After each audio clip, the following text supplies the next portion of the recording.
Bismillah ar-Rahman ar-Rahim, alhamdulillah, wassalatu wassalamu ala rasulillah wa ala alihi wa sahbihi wa man walah.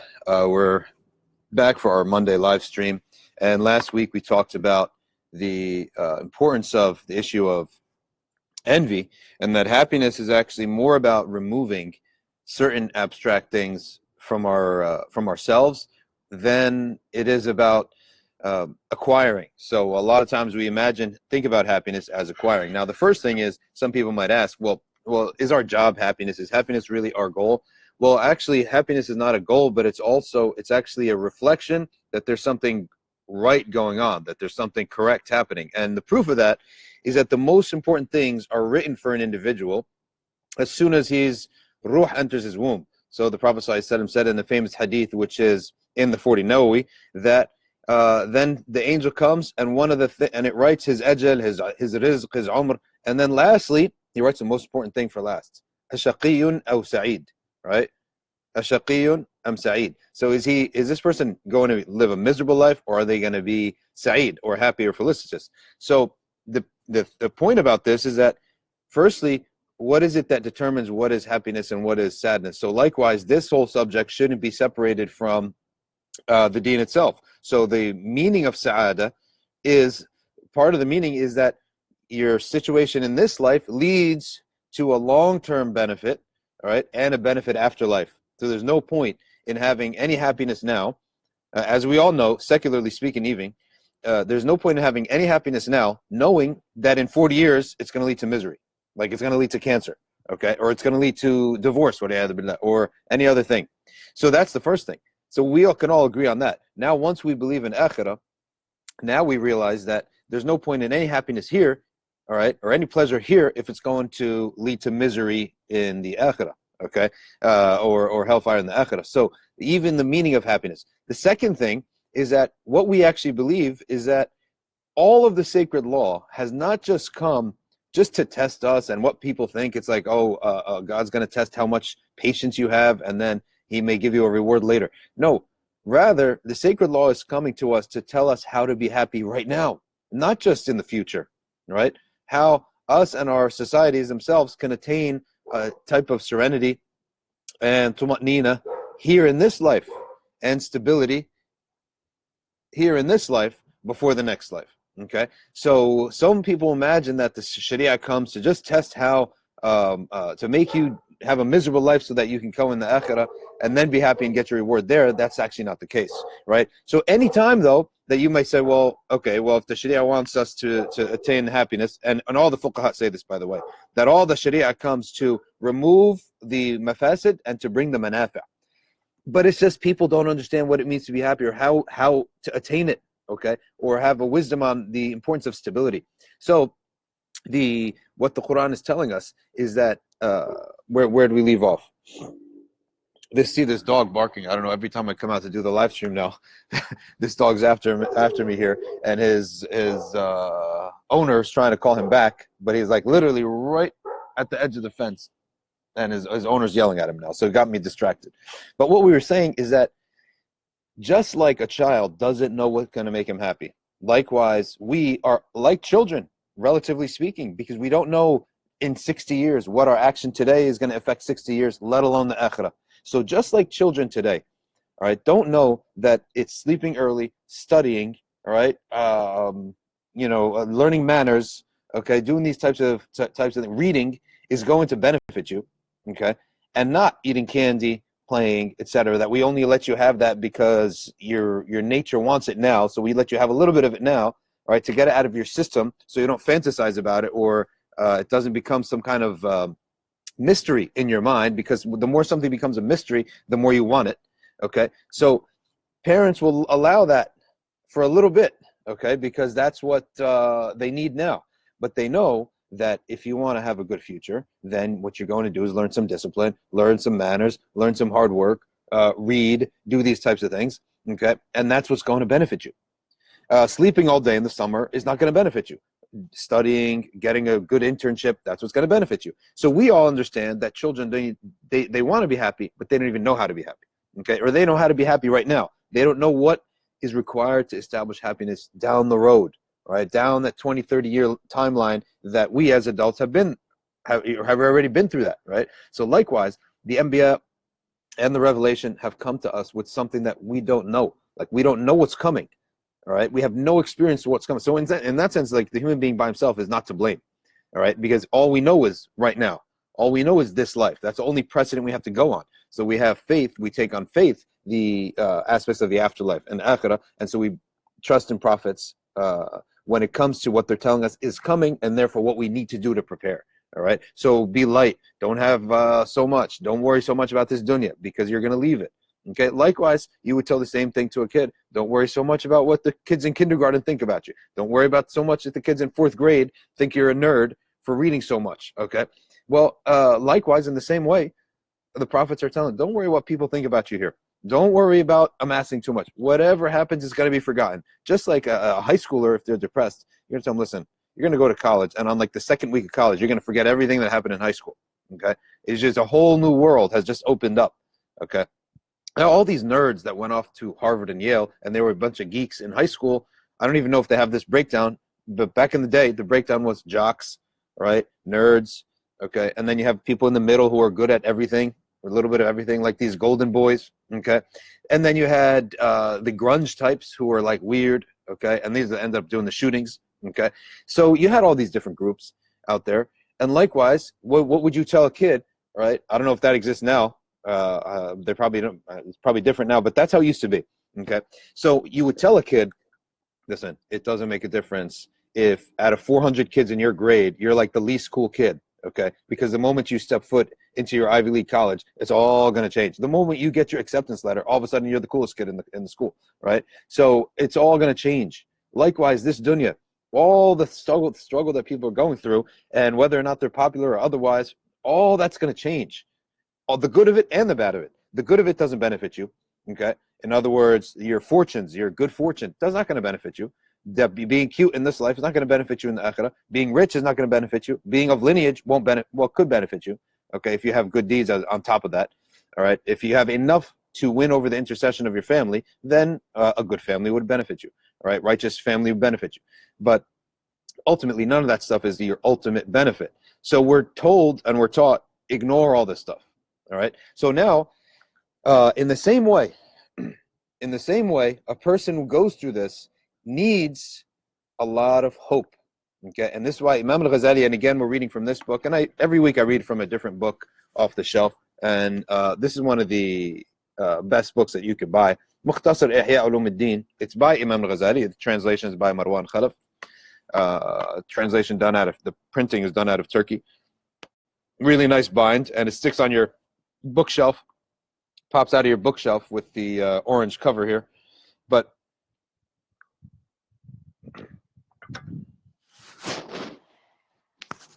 what he says here is that because our whole faith and religion relies upon acting for now for the future, we don't realize that acting for now also benefits our now and the near future, which is this life, all of this life. But ultimately, we're acting on for the far off future. We're on page 368, an exposition on the excellence of hope and enticing to it. The chapter is 33 on hope and fear.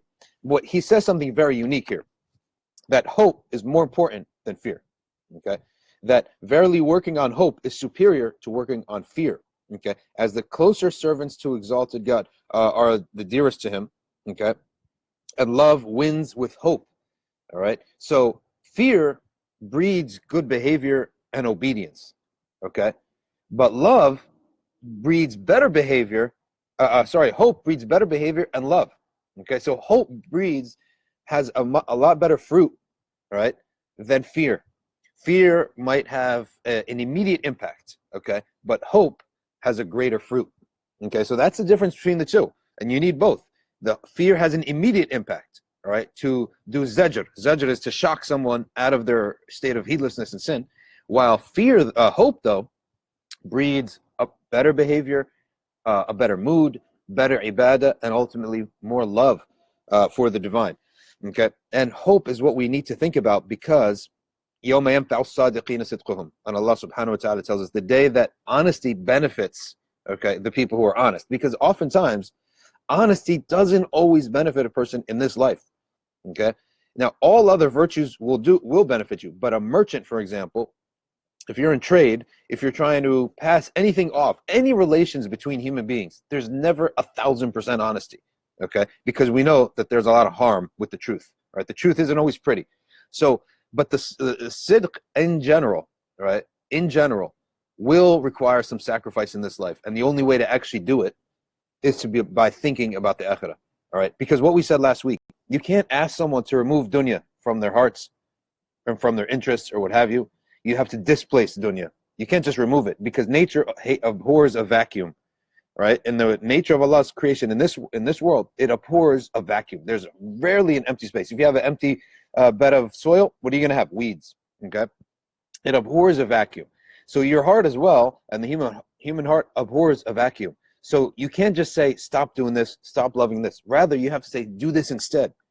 And displacement occurs. All right, you put in a ton of good and the bad overflows out. Okay, the two can't coexist. And Sayyidina Isa gave this. If you have a vessel that has fire in it, what happens when you pour water in it? It goes out. Okay, and if you have a vessel with water, what happens when you put fire in it? It evaporates. The water evaporates. Okay, so for hoping for good brings you closer and endears, while fear prompts flight.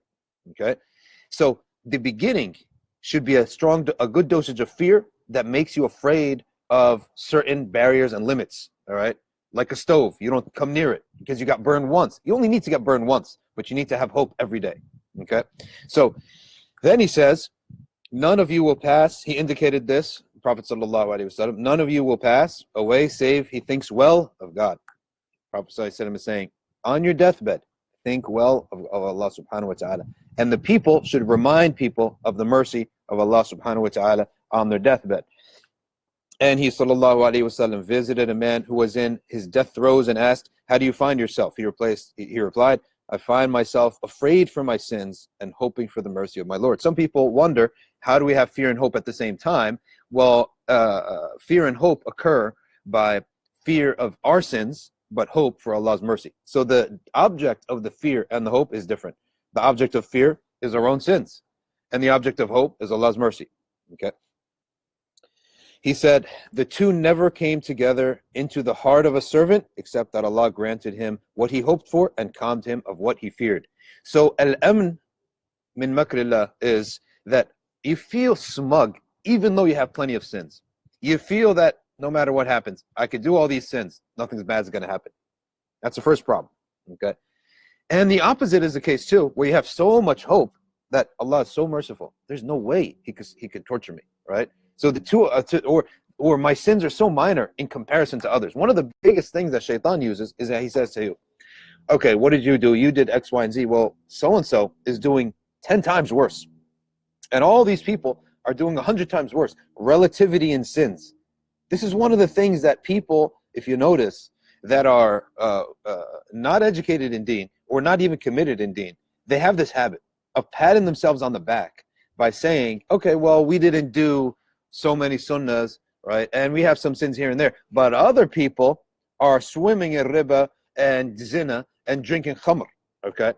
So that's how they pat themselves on the back and justify their cowardice almost in facing their own reality, that their shortcomings, because it takes some braveness and boldness to face your shortcomings, to admit to the truth, at least to ourselves, right? That how weak we are, all right, and how much work we need to do.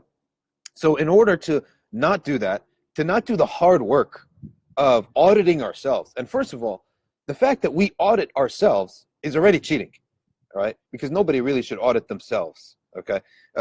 You audit yourself, you're going to go easy on yourself. Could you imagine if you were to hire a sheikh who knows the book, who knows everything, okay? And he's going to follow you around and actually divulge and release security cameras to him to now do an audit of your deeds. I mean, we'd all be like drowned, right? We'd all be finished. But Allah Azza wa Jal, He's actually given us some rahmah. He said, listen, don't ever tell anyone your sins, audit yourself, right? Hasibu qabla an tuhasabu. Prophet ﷺ said, you do your audit for your own self before Allah takes you to account, right? So, and even when Allah takes us to account, if He's hid our sins in this life, it's a sign of forgiveness in the next life. Okay, so that's if we audit ourselves. All right, we go easy on ourselves. Okay, he says now, so our fear is for our sins, and our hope is in His rahmah. And those people who constantly compare in sins, they're really doing themselves a shortcoming. You'll never, all right, you'll never advance if you always look at those who are worse than you. That's why Prophet ﷺ said, look at those who are better than you, and then compare your good with their good. Their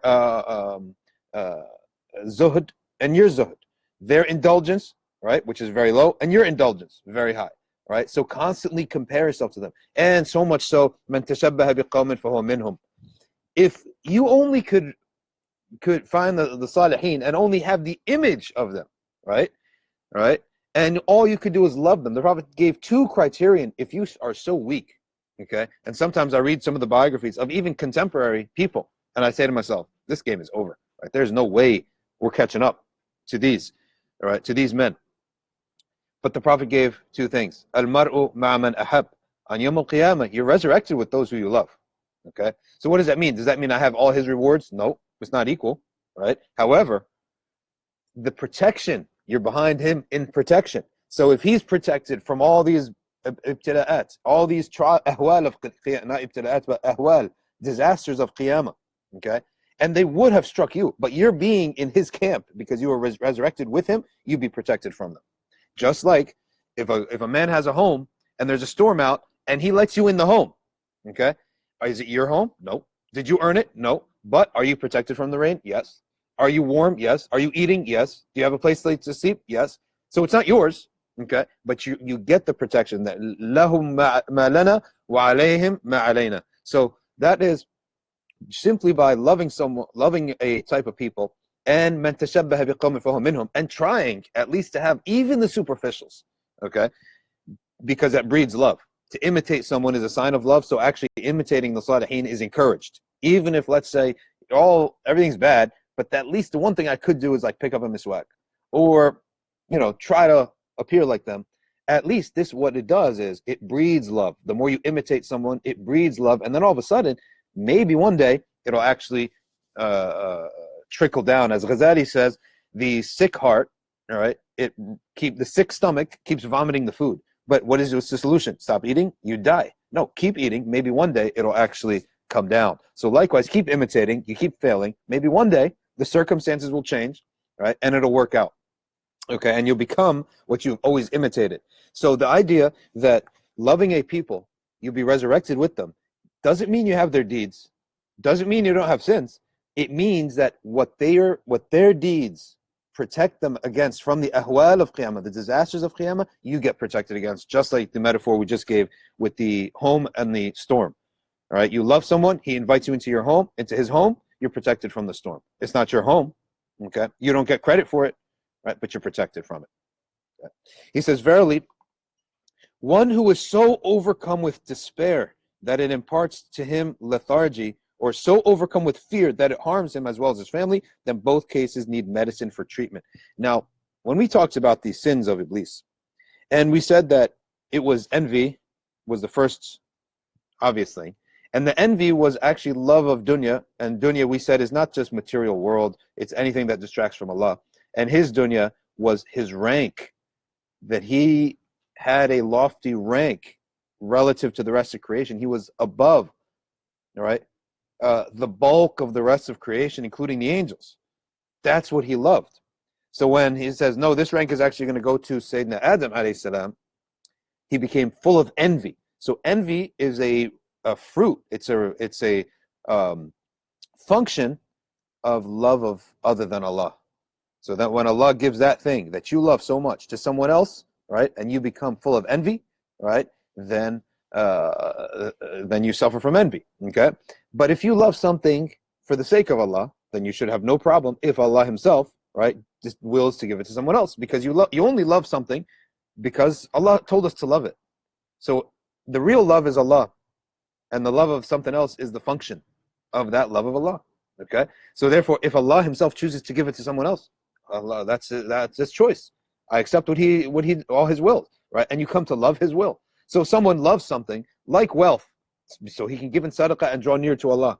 Then if Allah gives wealth, well, why did he love wealth in the first place? For the sake of Allah. So if Allah chooses to give it to someone else, then let him give it to someone else. Then I love Allah's will. Okay? So Iblis actually loved the nearness because of what it did to stroke his own ego. So, but all this still could have been forgivable. Okay? Then he refused to bow, still could be forgivable. Okay? Still could be forgivable. Because even they compared the sin of Adam and the sin of Iblis.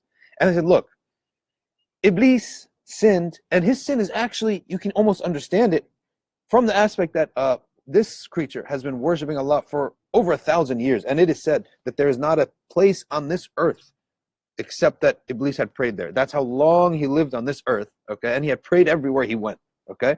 So on this very piece of earth was the forehead of Iblis at some point, right? Making sajdas. That's how long he prayed. That's what one of the ahadith tell us. So after all this, then he gets, someone else comes in his place. You can understand it, all right? So much so that the munafiq in Medina, Abdullah ibn Ubay ibn Salul, when he was so full of bitterness towards the Prophet ﷺ, one of the Muslims said, oh Messenger of Allah, go easy on him, because as you were coming, we were preparing the crown for his head. He got stripped of his crown, right? So he's full of envy towards the Prophet, peace be upon him. So even a Muslim is telling the Prophet, go easy, because that's a situation, and we can understand that. All that's understandable. Adam, in contrast, he committed his sin on the first day, and he had one rule, right? And it was a minor rule at that, okay? Don't eat from a tree, all right? You got all of paradise to eat from. So some of the ulama said the sin of Iblis is actually more understandable of a reaction even than the sin of Adam. But what's the difference? Is what happened next is al-yas, despair. So the real thing that killed Iblis is his despair from the rahmah of Allah. That he despaired, in himself, there's no way Allah can forgive me. So in fact, he shows that Iblis truly doesn't have any belief, right? Truly doesn't have any faith. And why is it that al-ya's min amrillah, al-ya's min rahmatillah, despair from the mercy of Allah, is actually kufr? And if someone utters it, truly knowing what he means, that literally thinking with his head, there's no way Allah can forgive this, right? Actually, this is kufr. Why? Because you're saying the Quran is lying. You're saying Allah is lying when it says Rahmati wasi'at kulli shay. Okay? Inna Allah la yaghfiru an yushraka bih wa yaghfiru ma duna dhalika liman yasha. That Allah Azza wa Jal, He does not forgive shirk, but He forgives everything else. He's telling you what He doesn't forgive, so that you don't have to try to guess. He's only telling you one thing He doesn't forgive. You die upon shirk, not forgivable. Everything else is forgivable. Okay? And He says Rahmati wasi'at kulli shay. My mercy expands all things. Many people, they cite this ayah and they say the mercy of Allah is over all things. That's true. The mercy of Allah is not over all things. He said the mercy of Allah is more expansive than all things. Okay? That means it can cover everything. You have to read the rest of the verse. I will only ordain it upon people who have piety. All right? I'll only ordain it to the people who have piety. So yes, the rahmah of Allah is everywhere. But who's going to get it? Someone who puts in the effort, right? Someone who puts in the hours. Someone who's willing to admit to their wrongs. So this is the issue of is the issue of it is a major problem, and it is basically one is saying that they disbelieve in Allah's promise, in His capability to forgive all things. And it's actually magnifying our own selves far more than what we really are, which is basically a speck in the universe. What can you do? Right, that Allah can't forgive. Right? What can you do? Okay, and anytime that an abd is done something and earns the wrath of Allah, he must have touched upon something sacred, not from you yourself. There's nothing you can do that could, anger, that could offend Allah Azza wa Jal from you. It's only because of what we do relative to the sacred. In any event, the point is that this issue of of despair, is huge. And for our sake, as modern Muslims, which I would venture to say that the bulk of us are swimming in ma'asi, swimming in sins right now, all right? The bulk of us, I would say. That every day we're assaulted and accosted. Our sensory perceptions, our food, everything is mulawwath. Our wealth is mulawwath. It's soiled with some ma'asi that in the chain of transmission of our food, from when it was out in the world until it came to our plate, or our wealth, or what have you. We're swimming in it. Okay, so we need this hope more than any other people, and any person out there who's giving who's giving a anyone out there who's giving a message of misery to people and fear, right? You will find that they will be pushed away from the da'wah because Allah subhanahu wa ta'ala is telling us, Bashir ibadi, give my servants good news, right? Bashir ibadi. Someone who's trying and putting in effort, you're supposed to give them good news. Bushra, you're supposed to constantly be in a state of bushra. Anytime you see someone that they love something that's called tawbih, right? And tawbih means to like put someone down or make them feel dumb. Tawbih is only appropriate for heretics, apostates, enemies of Islam, right? That you disdain and scoff at what they have to say, okay? All right? But it should never be for a mu'min who's putting an effort in. He's from Ahl Sunnah wal Jama'ah. He's putting an effort in, all right? So for all those people who are out there doing da'wah or are about to do da'wah or in any time in the future maybe teaching or doing any da'wah of any kind, make sure for the mu'mineen, do not make tawbih. Don't put them down, right? Their weaknesses, their false understandings, all with rahmah and lutf, that maybe Allah will have that rahmah and lutf for you, okay? That you take, like we were taught, nujbur bi khatir an-nas la'alla Allah an yajbur bi khatirina, which means if someone is, you try to be considerate of people's emotions. So maybe one day Allah will be considerate of yours, right? Be considerate of people's feelings so that maybe one day Allah will be considerate of yours. And that's really the true way of Anbiya. They all come with a message of rahmah. Okay, so whenever people are treating the mu'mineen, bil mu'mineen ra'uf ar-rahim. Now, with the mu'mineen is ra'uf ar-rahim. Okay, so anyone who wants to go and pick a fight and do all these things, go and do that with some heretics. Go find apostates. Go. If you're in a bad mood, go fight with the Qadianis. Okay, but leave the Muslims alone. All right, so let's open it up with your comments and questions. Anyone who has anything to say. All right, we have some people from Houston tuning in, Texas. Anyone have any comments or questions? You can bring them up now.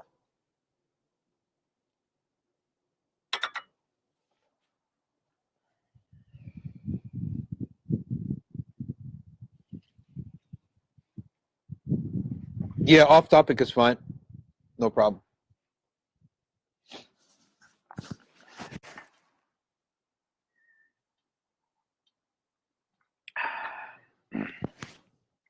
Characteristics of awliya Allah subhanahu wa ta'ala is taqwa, is ilm, and the proof of and is ibadah. The proof of this is three. The first one is Allah's statement, in awliya'uhu illa al-muttaqun. Right? Verily his awliya are the muttaqeen. Okay, people of taqwa. So you fear transgressing the bounds. Well, what are the bounds? You have to have ilm. And the proof of that, إِنَّمَا يَخْشَى اللَّهَ مِنْ عِبَادِهِ الْعُلَمَاء. The true fear of his servants, right? True fear from the servants of Allah are those who are scholars, right? Who have knowledge. And the third one, another proof I can give you, is the statement that in the hadith of wilaya is that they draw near to Allah through obligations, then they continue to worship Allah until He loves them. So therefore they know the difference between what is obligatory and what is recommended. All right? So that's an indicator of their knowledge. That's proof number 2, that knowledge is the second attribute, really the first. Because even to have taqwa, how do you have taqwa? Right? You have to know what's wrong. Right? That's the first thing. Okay? So knowledge, taqwa. And then number 3 is tawbah. Because nobody is going to not make mistakes, but Allah subhanahu wa ta'ala says, Inna Allah yuhib at-tawwabin wa yuhib al-mutatahhirin. He loves the people of tawbah, and He loves the people who purify themselves, physically and in deen. Physically purify themselves, like from najasa, right? And in the deen, that purify their deeds, purify their aqidah. It's purify their heart from envy, from arrogance. Purify their eyes from looking at the haram, their ears from hearing haram. May Allah subhanahu wa ta'ala accept our tawbah and purify us. And number 4 is they are devoted to ibadah. They don't just do it and have knowledge and avoid the wrong and do their obligations. Now they take extra time out every day to do a little bit of extra ibadah. And the proof is that they continue to draw near to me with nawafil, extra ibadah, that they don't have to do, right? So they do ibadah. So these proofs that I just given, these texts, this is the general path to wilaya. And anyone who is started on, firstly, the great Sayyid al-Tafa Muhammad Junaid al-Salik, okay? Junaid al-Salik said, firstly, whoever believes in the matter to begin with, this is the wilaya sughra, just that you believe that such a thing exists, okay? Such a path to nearness exists. And then once someone tries, once someone puts the effort, right, and seeks it, then may Allah Azza wa Jalla make us from them just by virtue of that. Next question says,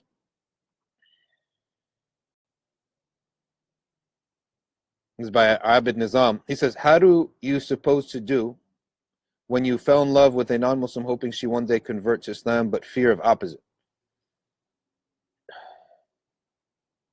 Don't fall in love.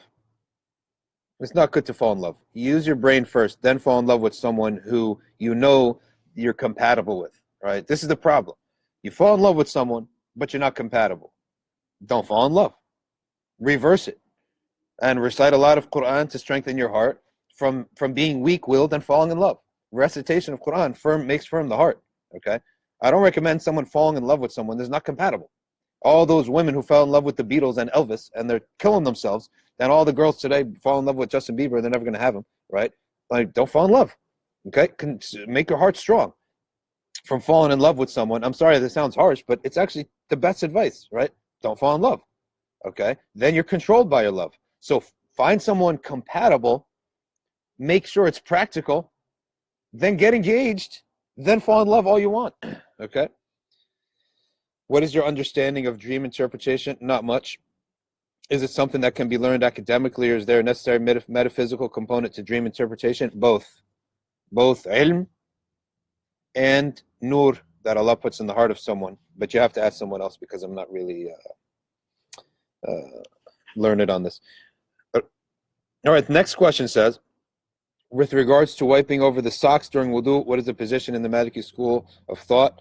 Is it that one can wipe over waterproof socks, or is it limited to leather socks? Well, the Maliki on this matter are very conservative. It has to be a leather sock. The Shafi'iyya hold that it can be a waterproof sock. The Hanbalis hold that it can be a jawrab samik, which means a sock thick enough that wiping the water will not wet the foot.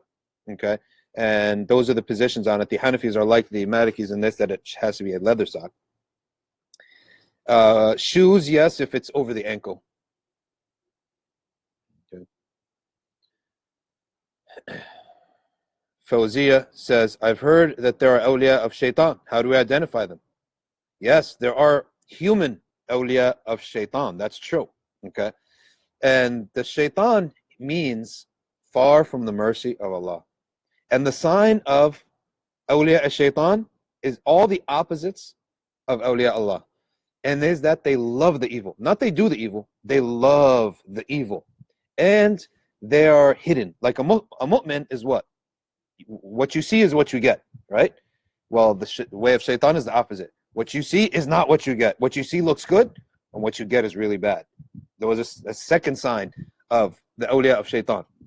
The first sign of awliya shaitan is that he actually loves the evil, just as a mu'min loves the good, even if he can't reach it. Right? Al-mar'u ma'a man ahab. Even if you can't reach the good, if you love it, you're considered one of them. So this awliya shaitan, their first sign is they love the evil. The second sign is they're the opposite of a mu'min.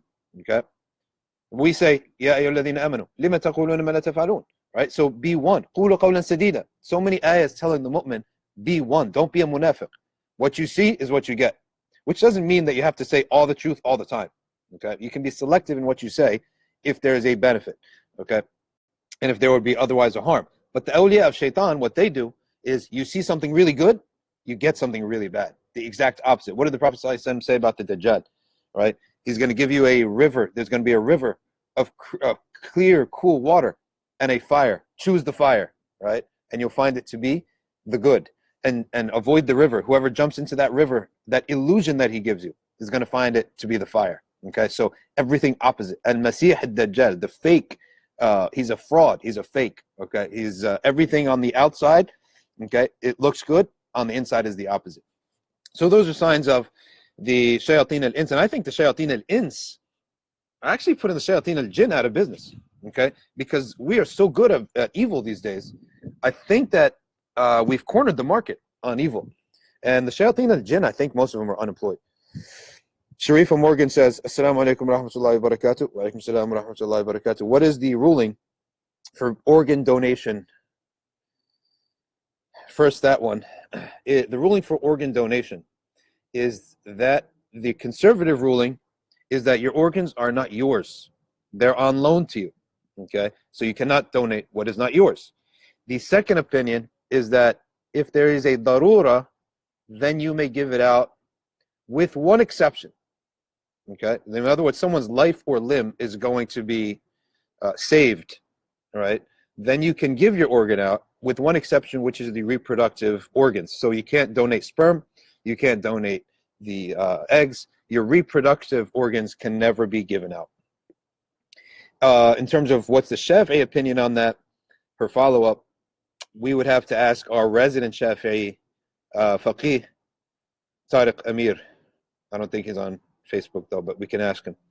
The next question is, what is the ruling for taking off the life support machine from a patient who is totally brain dead? It is permissible. You are not obligated to keep the machine on.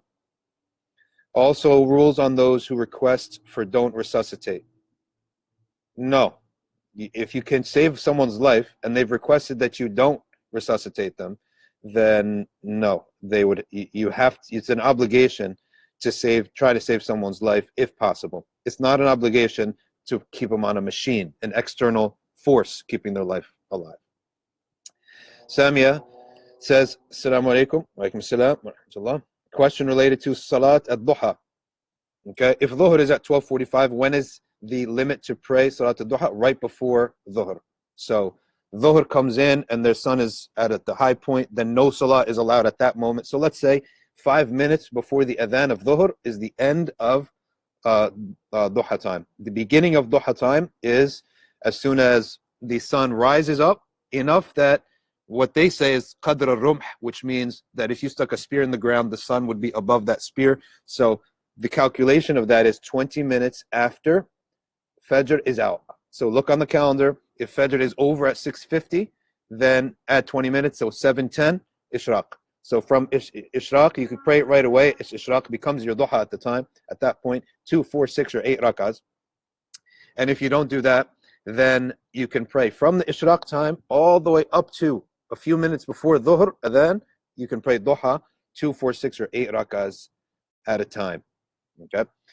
Taimur Khan says, Salam, a couple weeks ago, I went to the masjid to pray Maghrib. Allahu Akbar. It had been snowing all day. The Imam said they will pray Isha, Maghrib and Isha together and quote a hadith. Imam had a thick Arab accent, so I didn't understand clearly, but heard something. Yes, when the Imam and the staff of the masjid and the mu'adhin, who they come to the masjid 5 times a day, right? So when it's raining or snowing or fear, right, then the prayer can be combined, right? Salat al-Dhuhr with Asr, and Maghrib and Isha. So this is only going to happen for 2 salats, either Dhuhr or Maghrib. So if it's raining really hard, the Sunnah and Sharia does not require the Imam and the Mu'adhin and the regulars to come in the rain and then go back home, and come in the rain again and go back home. So if it's raining really hard, Dhuhr can be prayed, then Asr right away, combining. Maghrib, and then Isha right away, same thing. Okay, if it's Jummah, then Asr right away. Let's say I'm not a local. I just happen to be there, and I have no intention for coming back to Asr. It doesn't matter. If the Imam prays it and it's valid for him, it's valid for you. The only madhab that doesn't do this is the Hanafi madhab. Yep. Adil Farouk says, in your opinion, are ayn, sihr, and possession real phenomenon or simply tricks, psychological phenomenon? They are real. There is a Mufti, Abu Layth, not a Mufti, Abu Laf, they call him now, because he's gone way beyond the bounds. Yeah, I used to like the guy. He's a great personality, I have to say, right? But he's probably like an apostate by this time. I mean, he denies eschatology. He denies sihr. He denies the return of Prophet Isa bin Maryam, which is in the Quran, which is in Tahawi. Okay, he's just, I don't know what's got into him. I mean, I really make dua for him because he's such a great personality and he's knowledgeable, and everyone, a lot of people love him, right? And I myself used to be internet friends with the guy, right? I don't know. I mean, what's in the water in Birmingham or something, but someone's got to talk to him because he is gone off the rails. And I make dua for myself and him that Allah gives us tawfiq to return to the sunnah and be upon, I mean, forget the sunnah, Islam. Because at that point, I mean, if you're going against Tahawi, like not one line, 2 lines, 3 lines, several points, right? So several points against the Tahawi and Quran. وَيُكَلِّمُ النَّاسِ فِي الْمَهْدِ وَكَهْلًا. Prophet Isa bin Maryam will speak to people in the cradle and in old age. Has he reached old age? By anyone's account? No. Right? And where will we speak to Anas? Anas means everyone, the good, the bad, and the ugly. In heaven? Well, the good, the bad, and the ugly won't be there. Only the good will be there. Right? So he was going to talk to people here in this life. From the cradle, we know that happened. And in old age, hasn't happened yet. Right? So denying verses of Quran, return of Prophet Isa, okay, the Imam al-Mahdi, all this eschatology telling us it's not part of, it's like Islamic information. What does that even mean? So anyway, I feel really bad for him because I think it's totally gone off the deep end. But may Allah subhanahu wa ta'ala guard him and bring him back to what is right and what is agreed upon by the ulama. We're not going to bring anything new in this golden age of Islam. Are we going to bring something new? All right, in this golden age that we're living in, and I'm being sarcastic, obviously, we're in the muck. Islamic scholarship is just, you can count the number of people these days, right, who just even know Tahawi, which is just the basic aqidah of a Muslim. What makes someone a Muslim, right? And the Sunni, okay, upon Ahl Sunnah wal Jama'ah. Are we gonna now bring something new, right? Or go into the books and look for some rare statement, okay? So Mu'in is saying, does it put you outside of Ahl Sunnah or worse? When Tahawi brings you something, right, he's bringing something from the Quran and from mutawatir ahadith, right? At that point, going against it will put you out of Islam, all right? Anything that goes against the nas, the Quranic verse that is unequivocal, that is in its language, crystal clear, in its tafsir, crystal clear, such as وَيُكَلِّمُ النَّاسَ فِي الْمَهْدِ وَكَهْلًا. وَيُكَلِّمُ النَّاسَ, who's doing it? Sayyidina Isa bin Maryam. Is there any difference of opinion on that? No. And Nas, who is the Nas? The good, the bad, and the ugly. Therefore, he's in the dunya, not in heaven. Secondly, in heaven, there's no old age. That's the first thing. We all know that. In heaven, there's no old age. Everyone is a youth in heaven. Okay? Fil Mahdi, in the cradle. Is there any disagreement on that word? No. Wakahla, in old age. Any disagreement? No. So the conclusion is mujma' alayh by all the Muslims. Okay? The Prophet Isa alayhi salam is returning back to this life. Now he's questioning that and putting doubt on it. Okay? He probably questioned the Dajjal too. And he questioned the existence of sihr. Then what are we reciting Surah Al-Falaq for? Right? And hasad. And what is the point of Surah number 113? Surah Al-Falaq. Protection from hasad. That hasad doesn't exist. What? Since when? I don't know what to say. Let's just take the next question before I get annoyed here. Can someone is asking here, can you provide the dalil from Quran or hadith or Quran proving jama'ah bain as-salatayn? Yes, I didn't memorize the hadith, but very easily I'll provide it shortly. Prophet, peace be upon him, combined many times for the rain. We can provide that later. Taimur says, Jazakallah for answering.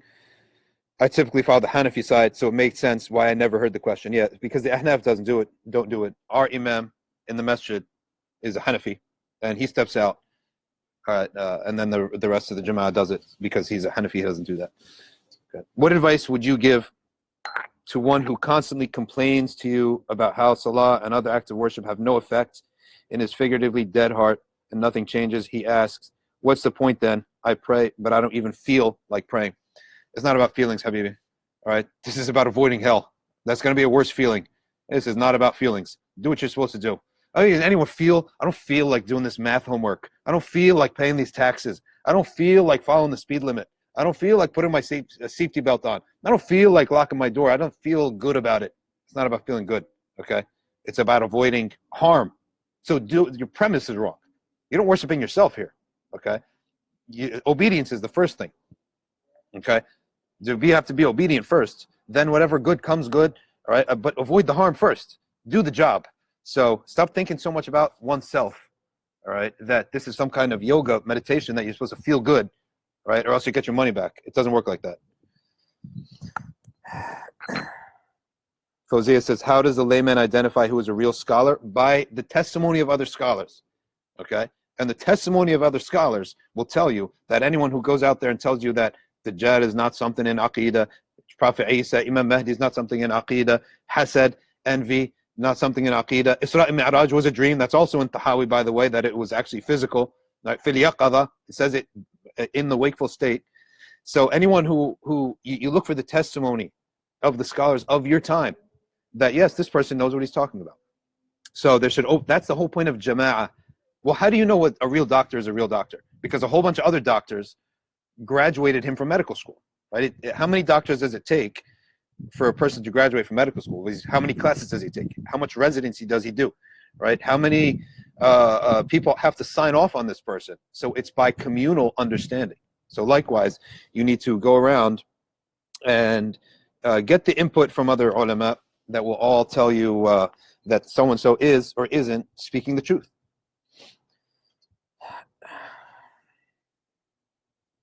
Yeah, so the accreditation, doesn't matter accreditation titles, just references, right? References, all right? And there's no scholar who's just hiding there and no one knows about him. Then you wouldn't know about him either, right? Scholars, the imams, the da'iyah, the people who are doing da'wah, they know one another and they they listen to one another, they know each other's ideas. And so by this communal approach, then that's how we know who's speaking the truth and who isn't. Everyone is a mufti, sheikh, or other title. Forget these titles. Look at the content of what's being said and present it to other scholars, and then you'll start to learn what is and what isn't the dominant opinion of things in this in Ahl Sunnah wal Jama'ah. Abdullah Zaman says, is it sunnah to wear a cap for men? And I do when I'm in the masjid, but in college I feel odd.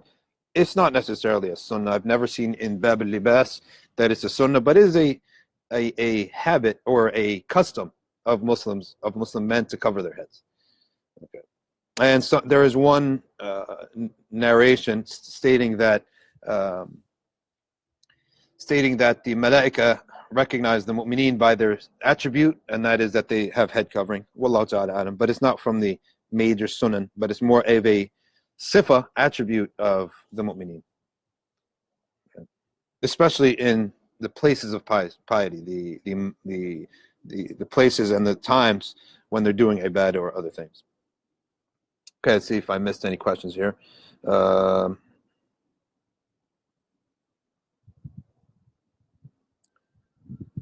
right, next one says, a friend of mine considered a spouse who is Muslim does hijab. Right? Maybe I don't know, maybe he doesn't do hijab. The girl is jolly and very friendly, who gets along with everyone. Well, that could be a problem, getting along with all the guys. All right. She is someone who is very social, but my friend has an issue when it comes to how she talks to other guys. This is what I just said, right? And male family members, hugging, high-fiving, 18-plus jokes. I know her personally, and I know her intentions are clean. It's just part of her character. Is this quality something that should be of concern? For marriage, I think so, because don't expect people to change in marriage. Take them and know that that's how they're going to be. So I won't pass a judgment on the actual person. Well, obviously, I don't know. I'm just saying, but he obviously mentioned he has a problem with those things, which he should. But in this sense, he should realize that when you marry someone, don't expect them to change. So know that that's how they're going to be. Aleem Hussein says, is it okay to take from Ibn Arabi when there's so much confusion about him? We take the position Imam Suyuti took, which is that we don't read his books. We have a good opinion of him, and we don't read his books. And that's also what the Habaib teach. Nana Gho says, please, would you recommend an introductory book in Hanafi fiqh Hanafi fiqh. And which madhab for beginners? Follow the madhab of your community. So if you're a Desi, follow the Hanafi school. And the best, the work in the Hanafi fiqh is translated by Faraz Khan, and it's the Ascent to Felicity.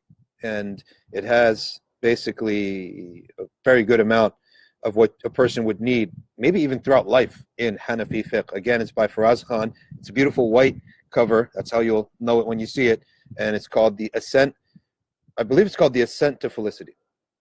I have a couple of them on my bookshelf, and I just actually referenced the book, and it has the Arabic, it has the English. I believe it has Arabic, but it's a good book.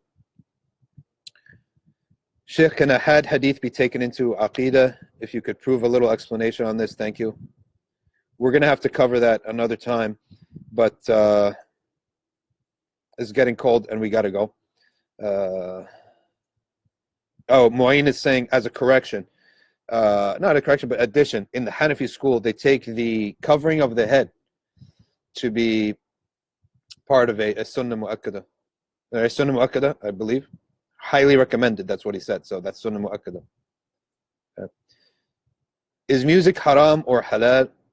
The texts on music are there, and they're not 100% crystal clear, right? But they use the word ma'azif, and the fuqaha, the scholars, are predominantly, when they examined it, look and holding it that it should be avoided, and it is a prohibition, with some exceptions, such as the drum, and in the Shafi'i school, the flute, like the lute, is not forbidden in the Shafi'i school, okay, and the drum in all the schools. So that's the opinion on music. All right, lastly, can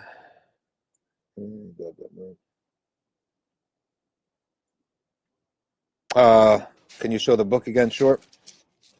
We read from this book here, which I recommend that everyone get, Mukhtasar of Ihya Ulumuddin by Imam al-Ghazali. Beautiful translation, sticks out on your bookshelf. You can't miss it, the bright orange, shiny cover. Is it haram to put up pictures of yourself or kids in the home? The Muslims tend to, based upon the hadith that the angels don't enter the home that has images, that the habit that we see the scholars and the Muslims upon is that if they keep pictures at all, they keep them closed up in drawers or in albums, but not hanging on the walls. All right, just to avoid some of the comments on the hadith of the angels not coming into where there are pictures up. All right. Hamza Aziz, wa alaikum salam wa iyaakum. May Allah Azza wa Jal accept from us, and may Allah subhanahu wa ta'ala forgive us and use these majalis as a place for all of our forgiveness, because these majalis of dhikrillah, first of all, if anything that was correct that was said is from Allah, anything that is not is from myself. May Allah Azza wa Jal increase us all in beneficial knowledge, and use these majalis to wipe away our sins of the day and of last week. Fuqara, ghuraba, thank you for putting up the links. Jazakumullahu khairan. Wassalamu alaikum wa rahmatullah.